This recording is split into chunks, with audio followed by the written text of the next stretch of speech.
Assalamu alaikum урматтуу Шивега программасынын көрүүчүлөрү, Өмүрзак Азимкулов YouTube каналынын көрүүчүлөрү. Мен азыр Ташкөмүр шаарында турам.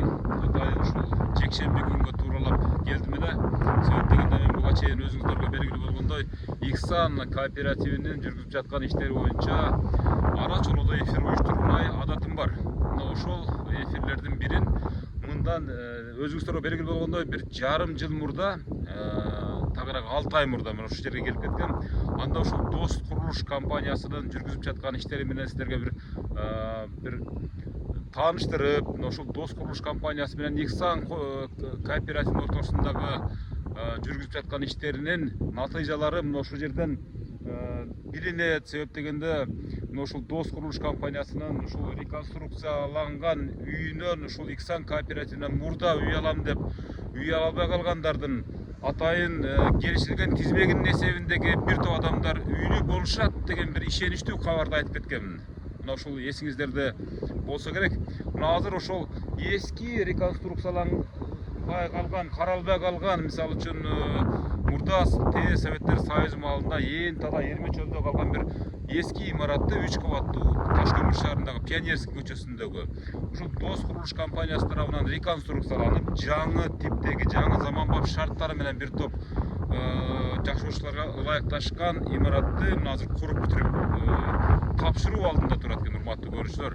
Азыр мына менин аркамда турган ушул Пионерский көчөсүндөгү имарат 3 кабаттуу мурда көрсөңүздөр буга чейинки эфирден бир каралбай калган бир имарат болчу. Мен келип тартканда ошол реконструкция иштери жүрүп аткан болчу. Азыр болсо мынакей ошол реконструкциялоо иштери толук аягына чейин бүтүп, эксплуатациялоо этабына келип калыптыр. Жакынкы күндөрү ушул жерден Ихсан кооперативинен мурда үй алам деп тизмеге катталган бир топ адамдар мына ушул имараттан үйлүү болушкан турат.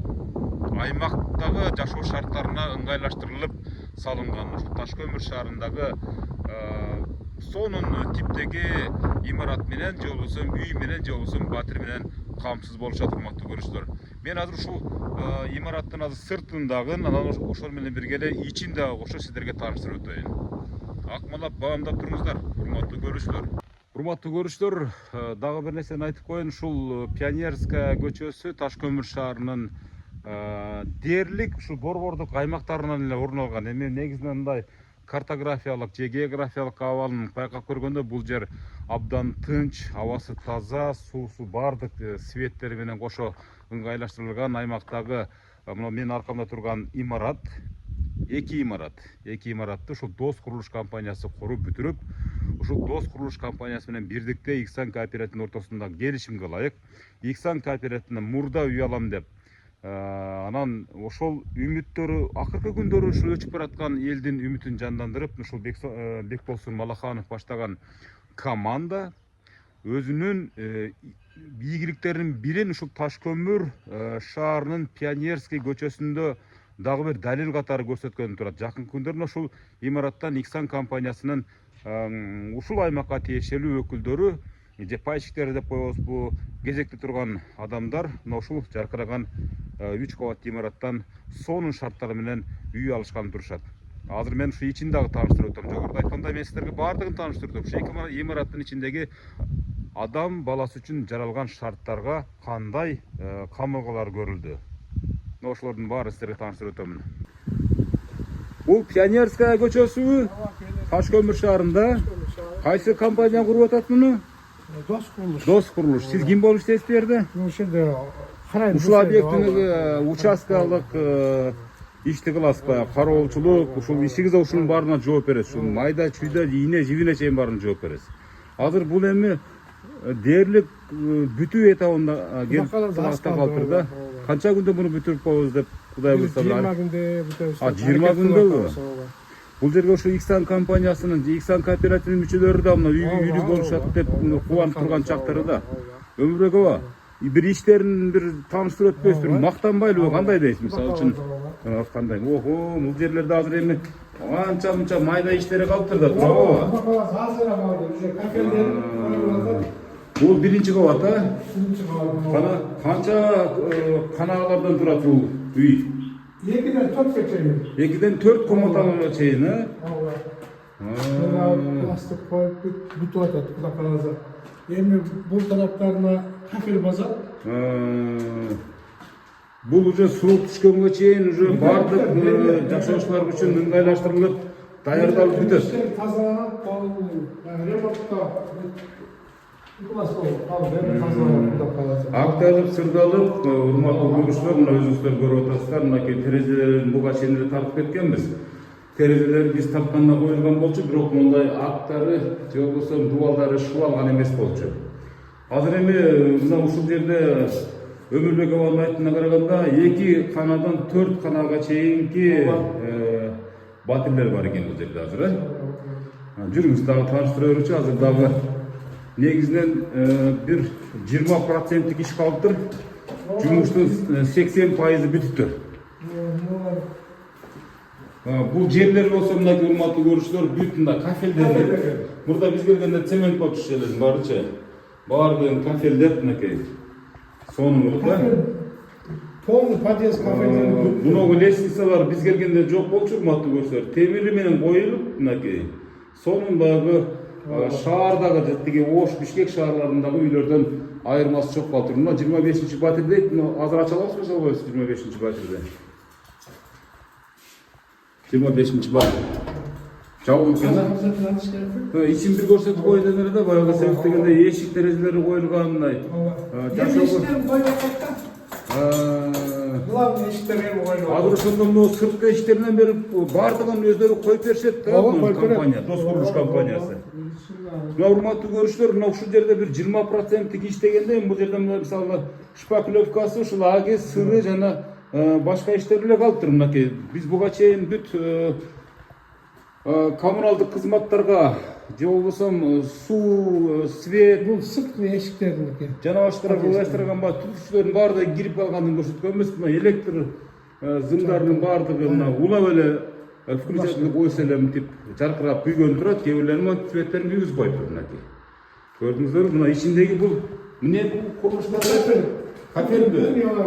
Бул кухняларга, ванналарга коюлуп турган кафе. Так, дагы. Мына кафеде даяр. Мынакей караңызчы, мына бүт баардыгына ылайыкташкан кафелер. Бул жерде азыр мына алып караганда бул бир комнатасы. 4 комнат. Бул 4 комнаталуу батирдин ички көрүнүшү экен мынакей. Мына ушул азыр биз ичип берген, ичине кирип келген ушул кананын ичиндеги 4 комнаталуу батирдин көрүнүшү сиздерге айтып отурабыз. Урматтуу көрүүчүлөр, мынакей баардыгы сырдалган. Кааласаңыздар ал бой чаптап, кааласаңыздар ушул бойдон эле жашап, аттап, сырдап жашай берсе болот, туурабы? Ооба, муну эшикине эле койгон калды. Сырткы эшиктердики. Мынакей мына подъездердики мынакей эшиктер менен бүтүп калыптыр. Мынакей урматтуу көрүүчүлөр. Бүт баардыгы мисалы үзбөй тартып атканын себеби мисалы көрүңүздөр деп атам да, мисалы үчүнчү. Мына мондай жакшынакай болгон мына эшиктер азырынча бул ачылбайт экен, жаңы эшиктер коюлган. Мына ушундай урматтуу көрүүчүлөр. Бул болсо мына лестницаларын тааныштырып коеюн. Мисалы ушу 1-чи кабат менен 4-чи кабат баары окшош, урматтуу көрүүчүлөр. Биз ошолордун ичинде мисалы бирөөсүнүн гана шарттарын сиздерге тааныштырып өттүк. Мына мисалы 2-чи кабатка чыгайлы, мисалы кээ бир адамдарда ушундай бир пикирлер алышы мүмкүн. Ал бул сырты жалтырак, ичи калтырак болуп калышы мүмкүн, ичи бүтпөгөн окшойт депчи. Жок, ичи дагы толук бүткөн. Ичинин баардыгы акталып сырдалган, урматтуу көрүүчүлөр. 3-чү кабатка чейин. Мына караңыздар.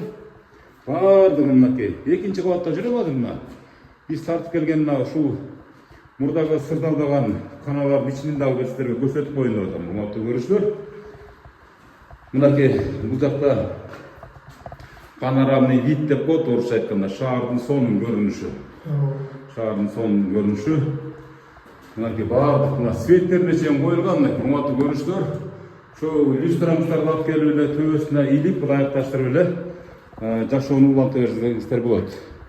Бул жак болсо мынакей урматтуу көрүүчүлөр, эми бул курулуш аймандарынын бул акырчы кирлери гана бул себептен ремонт иштери мына ушундай стандарттык абалда гана барыңыздар, мына туура түшүнүшүңүздөр керек.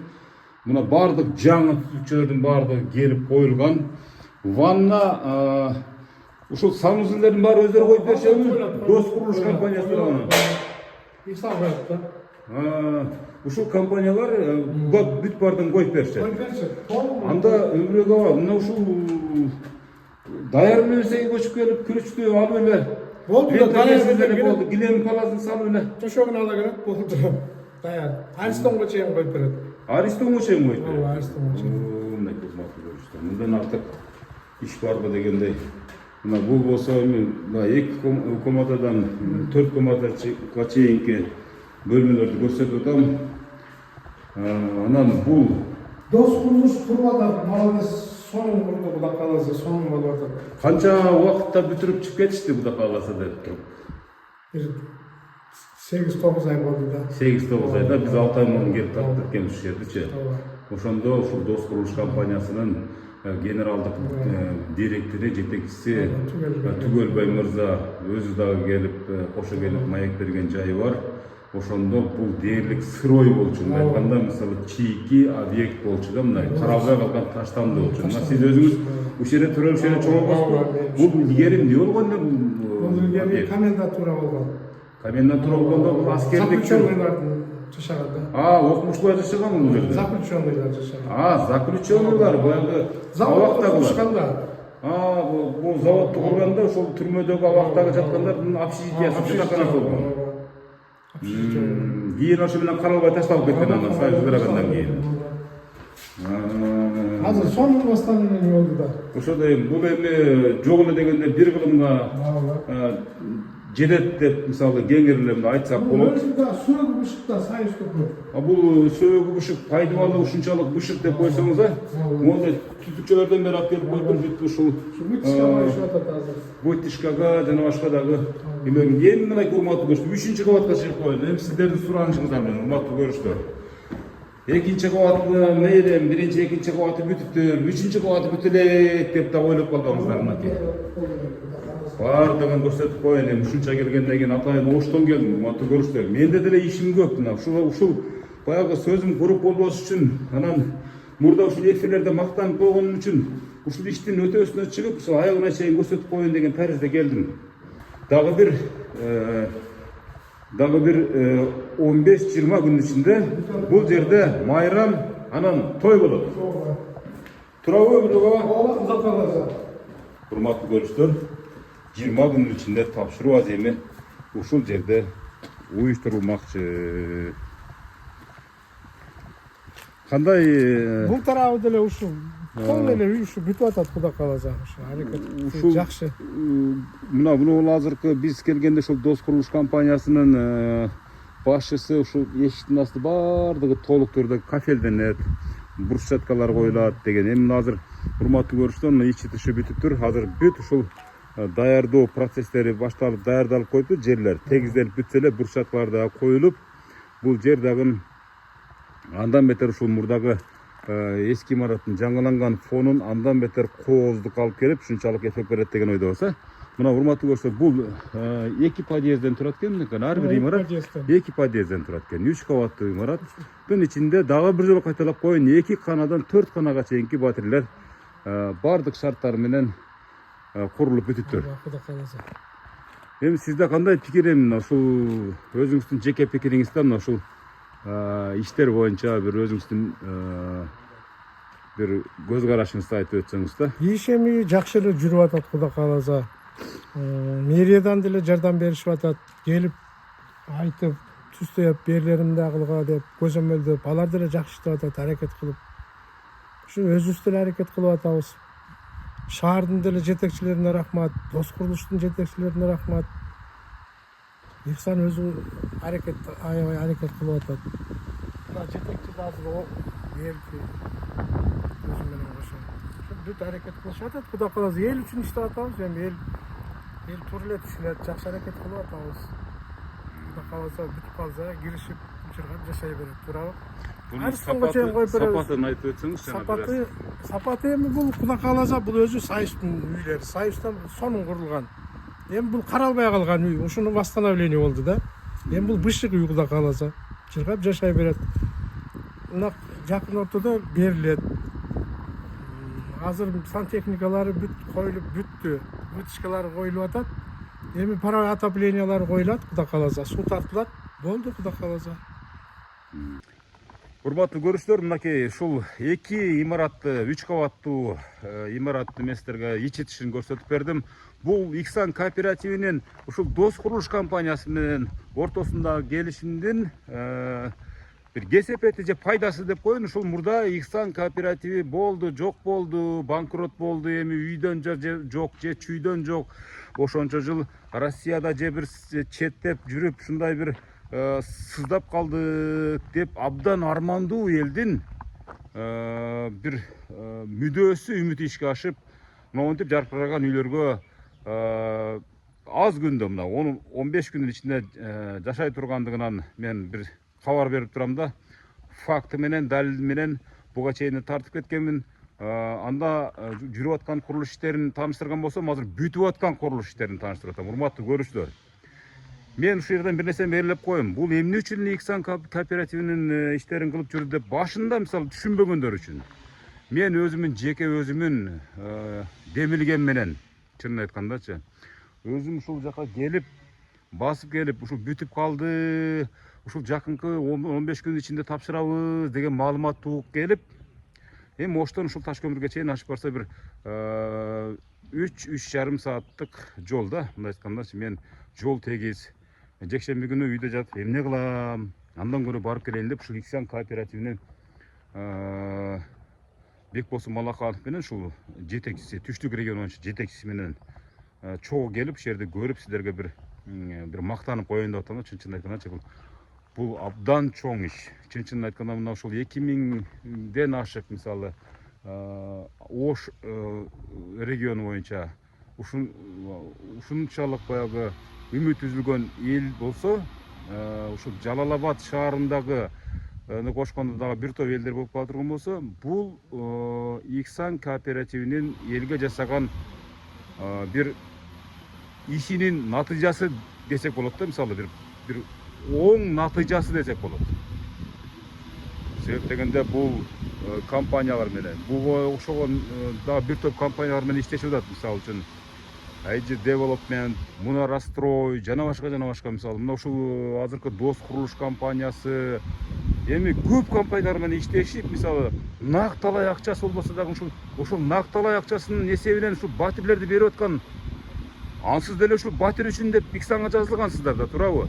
Ошол Иксан компаниясынын эми бир балекет болуп, ортодо бир иштер болуп кетти. Аны баардыгыңыздар жакшы билесиздер, анын айтыштын кажети жок. Бирок Иксан кооператив ошо менен ошол өзүндө жазылган кадрларды өлүк же тирүү калтырган жок. Анын изи менен, аны дагы баягы ыйман адеби менен, ушул Бекболсун Малакановдун жетекчилиги менен өзгөчө Түштүк регионунда мына ушундай иштер жүрүп атат. Урматтуу көрүүчүлөр, жакшыны жакшы деш керек.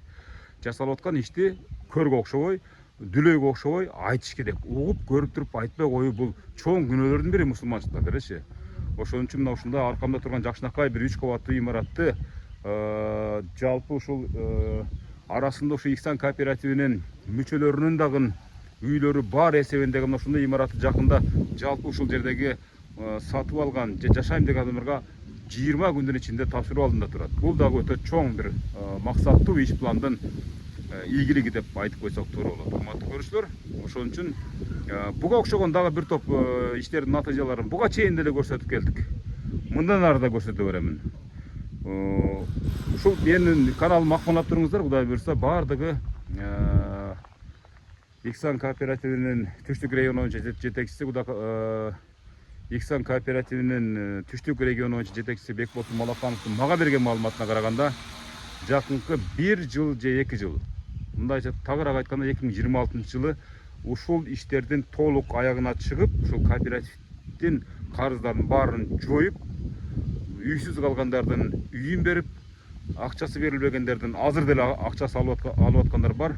Акчасын алып аткандар бирок негедир тымкыйып тим болушат. Соцсеттерде дагы, интернет беттеринде дагы акчаларын алып алгандар эмне үчүн жазбайсыздар? Мен угуп атам, мен көрүп атам, мен факт иретинде сүйлөп аткан, көрүп аткан нерселерди, мисалы кээ бир учурларда, мисалы мен ушуга абдан мисалы нааразымын. Бир ушул боюнча видео чыкса, акчамды алдым, рахмат, кайтарып алдым же батири алдым деп мактанып, ушул Иксан кооперативинин бир аз болсо дагы ошол Бекболсун Малаканов жүргүзүп аткан иштерге бир оң басым берген комментарийлер жазып койгонго жарабайсыздар, урматтуу көрүүчүлөр. Эми бул болуп аткан нерсеге, болуп аткан ийгиликке бир көз карашыңарды жазып койгула да. Анан ушул жерден дагы бир нерсени белгилеп айтып коеюн, урматтуу көрүүчүлөр. Төлөбөй качып жүргөн, асмандан түшкөн бир белек катары, Алла Тааланын бир сюрпризи катары элестетип жашап аткан үй ээлери, машина ээлери, акчасын алып бербей жүргөн ошол азаматтар мына сыздап, ыйлап жүргөн, кезекте турган Иксан кооперативинин пайщиктерин дагы ойлоп койгула. Аз-аздан төлөнгөн акчанын кесепети менен, ошонун таасири менен мына ушундай иштер болот, урматтуу көрүүчүлөр. Эгерде силер убагында төлөп, убагында качпай этпей, соттошпой эле ушундай нерселердин баардыгына көңүл кош карабай эле бир активдүү болгонуңарда, анда эбак эле бул кыйынчылыктардан өтүп, Иксан кооперативи өзүнүн ордун таап, мисалы буга чейинки баягы этеги жаман жеринен жыртылган бир колеядан деп коебузбу, бир же аңдан деп коебузбу, же ушу проблемалардан эбак чыгып кетмек. Ушундай көйгөйдөн мурда эле чыгып кетмек. Ошолордун баардыгын бутка тартып, артка тартып аткандар ушул төлөбөй качып жүргөндөр. Төлөңүздөр. Сизге чейинки же сизден кийинки адамдарды ойлоп төлөбөй кантип уктап жатасыздар. Ошон үчүн төлөп, мына ушундай жакшынакай болгон азыркы мына ушул Иксан кооперативинин түштүк регион боюнча жетекчиси Бекболсун Малакановдун жасап аткан, көтөрүп аткан, жаратып аткан ийгиликтерине колдоо көрсөтүңүздөр. Кийинки адамдардын тагдырын ойлоңуздар, урматтуу көрүүчүлөр. Ташкөмүр шаарындагы Пионер көчөсүндөгү ушул салынып аткан 3 кабаттуу 2 имараттын көрүнүшүн сиздерге мен толук түрдө чагылдырып бердим. Жакынкы күндө бул жерде майрам, анан той болот. Өбүрөөгө ошол муну ушул суу боюнча дагы бир чечүүнү альтернативалык булагы деп деле койсок болот могу, туурабы? Ошол боюнча кичине айта кетсеңиз. Бу жерде жүрсөңүз суу постоянно чыкпайт да, 4 саат суу чыгат. Ошого элге дискомфорт болбосун деп кабыз курдук атайын. 36 тонна. Буну да ошо Дос курулуш компаниясы куруп бердиңби? Ооба. Мынакей урматтуу көрүүчүлөр, мына эми бизде негизи эле мына шаар ичинде деле болот да, мына бул деле Ташкөмүр шаары, мынакей суу топтогуч атайын кампасы бар экен. Бул жерге канча тонна? 36 тонна. 36 тонна да экен. Ушул азыркы бир көздүү ушул биз көрсөтүп аткан баягы не деп коет буну? 12 тоннадан мынакей ушул 12 тонна экен бир көзү. 12 тонна. Бул жакта мынакей дагы 1, анан 3 мынакей. 3 мынакей. 1, 2, 3. Ичи тышын тазалап, бүт химиялап дегендей мындай. Бул жерде мисалы эл ичүүчү таза суу сактала турган жай да, мисалы үчүнчү.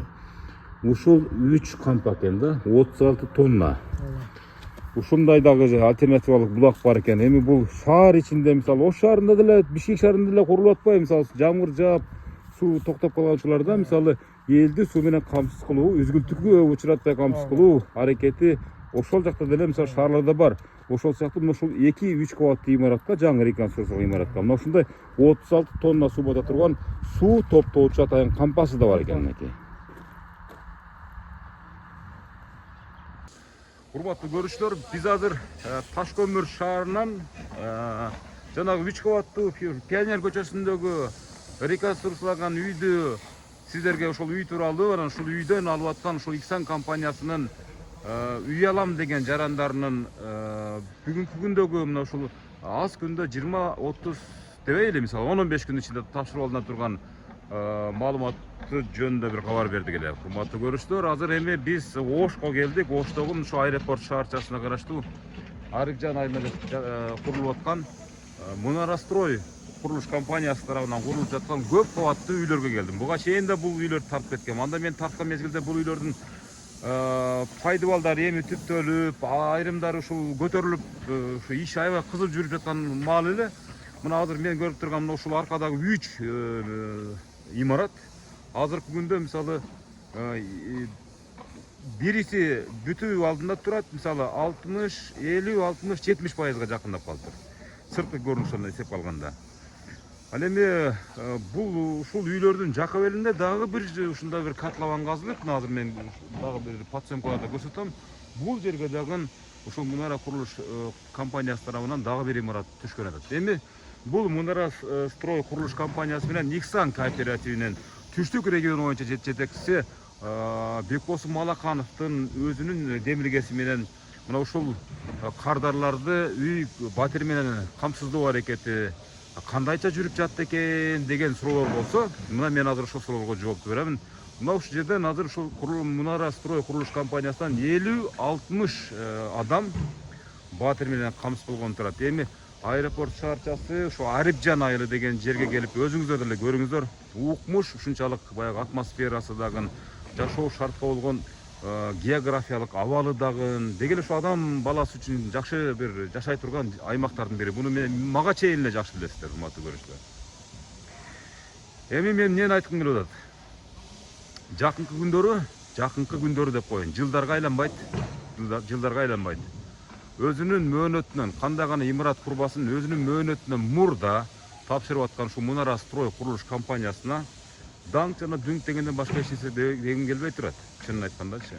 Мына ушул Мунара строй курулуш компаниясы менен иштеп аткан Никсан кооперативинин түштүк регион жетекчиси Бекбосун Малакановго дагы балли дейбиз. Жакшыны жакшы деш керек. Мен 1000 жолу кайталагандан чарчабайм. Жакшыны жакшы деш керек.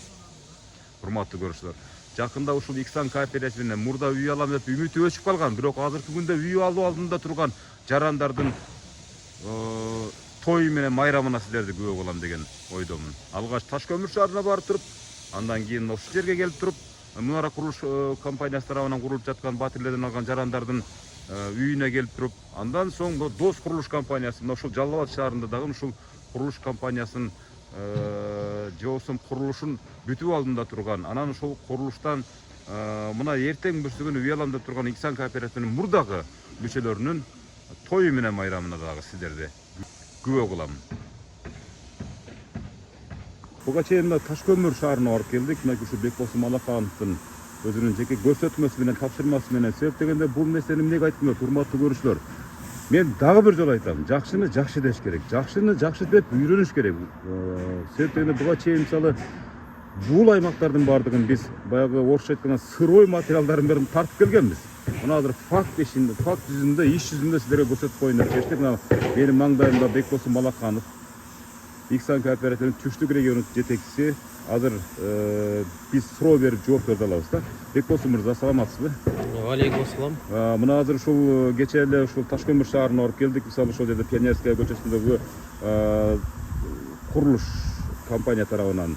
Кайсы курулуш компания ушул? Дос курулуш. Дос курулуш компаниясы тарабынан мына бүтүп эртең бүрсүгүн тапшырыла турган объектке барып келдик да. Андан кийин мына дагы бир сөзүбүз курул болсун деп ушул Мунара строй курулуш компаниясы тарабынан курулуп, бул дагы уже курулуш иштери аягына чыгып калганынан кабар берет да. Мисалы үчүнчү бир жерден дагы тиги Ташкөмүрдөн канча адам алган атат, бул жерден канча адам алган атат, ошол боюнча бир маалымат берип койсоңуздар. Биз мурда дагы буга чейин дагы биздин Никсандын байшиктери үчүн маалымат берип келгенбиз. Атайын кече ошо Ташкөмүр шаарына барып, Пионерский көчөсүндө биз именно Дос курулуш компаниясы тарабынан реконструкция, реставрация болуп аткан үйдүн абалы менен таанышып келдик. Мурунку видеолордо көрсөңүздөр, ал жерде баягы жалаңач дубалдар, потологу чагылып, ичинен арматура салынып кеткен экен. Кече барып, жеринен иштеп аткан усталарды карап көрүп келдик. Кудай кааласа, ушул жыл ичи 42 квартираны ошол эмеге берген атабыз. Ошо Дос курулуштун квартиралары, Никсандын байшиктери алган квартиралар. Ал жерден Ташкөмүр, Аксы, Токтогул, Каракөл, бер жактан Шамалсай, Майлы суу шаарчаларынан баары болуп биригип, ал жерде не только бу түштүк аймак боюнча биздин байшиктер алып атат. Ал жерде түндүк тараптан дагы Бишкек, Москва шаарларынан түзүлгөн байшиктер дагы алган квартиралары бар. Ошолордун баары азыр 30 квартира алынды деп бизге мага маалымат беришкен. Азыр дагы канча квартира калгандыгы тууралуу маалыматты ошол жердеги биздин кызматкерлер менен байланышып алсаңыздар болот. Андан сырткары бүгүн ушул биз Мунара курулуш компаниясы куруп жаткан аэропорт турак жайынан биз видеону тартканы келгенбиз атайын. Бул маалыматты чыгарып берип турбасак, көпчүлүк эл баягы ишеним жоготкондон кийин Ихсан кооперативине бул курулуш компанияларга болгон ишенимди дагы жок болгондугуна байланыштуу биз ошол ишенимди бекемдөө максатында бул ушул курулуш компаниянын жеринен барып кандай деңгээлге келип калган, курулуп жаткан үйлөр ошолор боюнча биз маалымат берген атайын келдик. Күн убактыбызды бөлүп буга чейин дагы азыр курулуш компаниянын мекемесине барып, ал жерден дагы өзүбүздүн пайчттерге маалымат бергенбиз. Ошону дагы жеринен тартканы келдик. Бул жерде аэропорт турак жай деп, бул жерден 55 адам турак жайга ээ болгон. Мындан сырткары Абат деп Ош районунда, ал Артыкова көчөсүндө дагы курулуп жаткан көп кабаттуу үйлөрдөн 57 адам, общий 112 адам үй менен камсыз болду. Общий Мунарастрой курулуш компаниясы тарабынан 100 миллиондон ашык акчага биз пайчттерибизди үйлөргө өткүздүк. Анын ичинен азыркы учурда мен Мунарастройго болгон карызым бир 7-8 миллиондой акча деп баса белгилеп айта алам. Себеп дегенде Мунарастрой менен биз тыгыз байланышта болуп, акт сверкаларыбызды жүргүзүп, ким кайсы жерден үй алды, канча чарчы метрдеги квартираларга ээ болду, канча акча өттү жана канча карыз болдук, ошолордун баары жогун биз ай сайын бирибиз менен бирибиз текшерип, сверка кылып жүргүзүп турабыз. Ошондо жана 7-8 миллион деген сом менен сиз менен Мунарастрой курулуш компаниясынын администрациясы гана баш оорутат. Бул алган Ихсан кооперативинин мурдагы ушул үй алабыз деп үмүтсүз калган адамдардын турмушу болсо же мындан кийинки абал болсо, мисалы бир ыр менен тойго айланат да, мындай айтканда туурабы, үйлүү болушту деген сөз. Ал келер айтат да, биз Мунарага төлөбөй койсоңор кандай болот депчи. Биз Мунарастрой менен ортодо түзүлгөн келишимдин негизинде иш алып барабыз. Ал боюнча уже Мунарастройдун Оштогу өкүлчүлүгү биз менен тыгыз байланышта алып барып, азыр мурунку эмесинде сөзүмдү айтып кеттим, 100 миллион сомдон ашык акчага биз квартира алып бердик да. Андан калганын ошо төлөп келип, бөлүп төлөп келип, калган карызыбыз 7 миллиондой болуп атат. Бул деген эми биз жүргүзгөн эсеп кысаптан кийинки алган адамдардын карызы. Кудай кааласа аны дагы айлар ичинде толук жаап, андан сырткары дагы ашыкчараак акча өткүзүп, Мунарастрой бизге дагы квартира бере турганга сүйлөшүп аткан шарттарды сүйлөшүүлөр болот. Урматтуу көрүүчүлөр, мен азыр мынакей дагы бир объектке келдим. Бул ушул эле Ош шаарынын аймагында жайгашкан AG Development курулуш компаниясы менен ушул имараттын буга чейинки абалын, ушул компания куруп аткан объекттердин буга чейинки көрүнүшүн тартып келгенмин. Ал дагы ушул Швега программасынын архивинде бар. Мен тарткан Өмүрзак Азимкулов каналынын архивинде бар. Эми ошол мен тарткан учурда бул жерлердин бардыгы бардак, кум, шагыл, кирпич, мына ушундай болуп турган мезгил болчу. Азыр эми карабайсыздарбы, аркамда чек жеген бир өзүнчө бир шаарчага айланган ушундай чоң бийик имараттардын курулуп турганын көрүп атасыздар. Бул мына ушул жерден дагы Ихсан кооперативинин үй алуучулары, ушул кооперативден үй алам дегендер, Кудай буйруса жакынкы күндөрү мына ушул жерден зыңкыган батирлердин ээси болуп калат. Бекболсун Малахановдун мага берген маалыматтарына караганда, ушул жылы 2023-2024-тün аягын эсепке алганда дээрлик 100дөн ашык, 100дөгөн адамдар мына ушундай үйлөр менен камсыз болгон турат. Алла разы болсун дегенден башка кепти айтпаймын. Мынакей, мына бул жактагы объектилер дагы, тигил аэропорт шаарчасындагы объектилер дагы, Ош району тарапта курулуп аткан объекттердин бардык мен деген өзгөчө мына ушул Ихсан кооперативи менен ортосунда түзүлгөн компаниялардын ортосунда келишимде өзгөчө мына ушул бардык документация иштерине да өзгөчө көңүл бөлүнгөн. Себеп дегенде азыркы учурда президентибиз баш болгон мына ушул бардык министрликтер, тиешелүү министрликтер кандай гана курулуш компаниясы болбосун анын документине, мыйзамдуулугуна көңүл бургула деп атпайбы? Ихсан кооперативи башка курулуш компаниялар менен түзгөн учурда эң негизги басымды ошол компаниялардын документация иштерине абдан көңүл буруп, анан кийин ортого келишимди коюп, андан кийин сүйлөшүүлөр жүрүп жаткандыгын баса белгилеп айткым келет. Ушул аймактарды, мен тарткан аймактарды буга чейин билесиздер, бардыгын нөлдөн тартып келатам. Кудай буйруса дагы бир жол берилип айткым келет, урматтуу көрүүчүлөр. Мына ушул мен көрсөтүп аткан батир ээлеринин Кудай буюрса жакынкы күндөрү тойлорунда жолугабыз. Мына ушул объекттердин кызыл тасмасынын кесилиш иш-чараларында дагы жолугабыз. Ошондо дагы бир атайын кеңири маалыматты беребиз. Мына ушул иштердин жыйындысын ошондо да көрө аласыздар. Урматтуу көрүүчүлөр. Азыр мен ушул объекттин иштериндеги, имарат иштериндеги, курулуш иштериндеги жүрүп жаткан иштер боюнча бир маалымат берип, сиздерге бир жакшы видеолор тартып берейин. Урматтуу көрүүчүлөр, өзүңүздөр кадрда күбө болуп жаткандай, мына ушул шаарда курулуп жаткан, курулушу абдан кызыл жүрүп жаткан Элистрой курулуш компаниясы. Ал убакта ушул ага колдоп, кубаттап, материалдык жактан жардам көрсөтүп, бири-бирине ирелишип, ширелишип иштеп жаткан AG Development компаниясына, ошол эле мезгилде ушул компаниялар менен шериктеш болуп иштеп аткан Иксан кооперативинин жетекчиси Таккасел Айкады Бекболсун Малахановго, анан ошол эле мезгилде ушул Бекболсун Малахановдун бул алдыдагы мурда үй жок, үйдөн жок же чүйдөн жок калып калган ушул жарандарынын түшүнгөндүгүн жана башка ушундай бир жакшы бир позитивдүү ойлорду камтып минтип айткым келип турат да. Эми бул иштерди, бул ат көтөргүс, төө көтөргүс иштерди чын айтканда бирөө оңой менен моюнга ала бербейт, жоопкерчиликке да ала бербейт. Иксан кооперативинин кулачы бир эле ушул Ош менен чектелбейт, бирок түштүк регион эсепке алганда ушул Бекболсун Малахановдун ушундай жолдор менен иш жүргүзүп, ушул батирсиз калган жарандарды батир менен ушундай жол менен камсыз кылышы дагы бул ар бир эле адамдын колунан келе бербейт, урматтуу көрсөм.